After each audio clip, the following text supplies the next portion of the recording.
Bonjour à toutes, un tutoriel pour réaliser correctement vos soldes dans la boutique. Donc vous allez dans votre Private Area et vous cliquez sur Sale Maker. Vous arrivez sur cette page-là dans laquelle, si vous n'avez jamais fait de solde, il n'y a rien de marqué. Vous cliquez tout à droite sur le bouton New Sale. On renseigne d'abord le nom, s'il vous plaît, des soldes, puisque moi, dans le côté admin, ça apparaît, et donc j'ai besoin de savoir pour qui sont ces soldes. Donc par exemple, Mary Scrap, Sale, 40%. Déduction, 40. Et c'est là où il faut bien faire attention. Le type de déduction, est-ce que c'est percent ou est-ce que c'est new price? Si vous sélectionnez new price, ça veut dire que tous vos produits seront à 40 euros. Percent. Vous pouvez aussi Products Price Range sélectionner de faire 40% uniquement pour des prix compris entre 5 euros et 10 euros.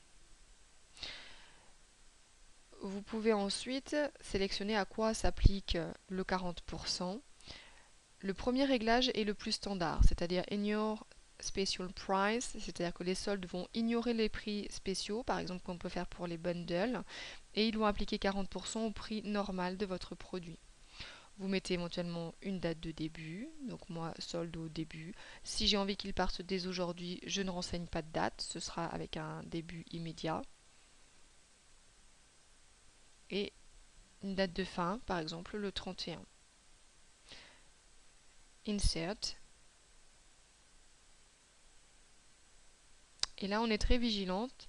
Moi la première je me suis fait attraper une fois et je pense que ça ne m'arrivera plus parce que quand on règle pas correctement et que toute la boutique part parce que c'est gratuit, on a oublié de taper un 4 devant et c'est à 0%, les clientes elles n'oublient pas de se servir dans votre boutique. Donc je vous conseille toujours de vérifier en appuyant sur votre boutique en ligne, de descendre et de vérifier qu'effectivement ces soldes se sont bien appliqués correctement à vos produits. Voilà, surtout on vérifie ces réglages s'il vous plaît. J'espère que ce tutoriel vous a été utile et vous pouvez évidemment comme d'habitude poser d'éventuelles questions sur le forum juste en dessous.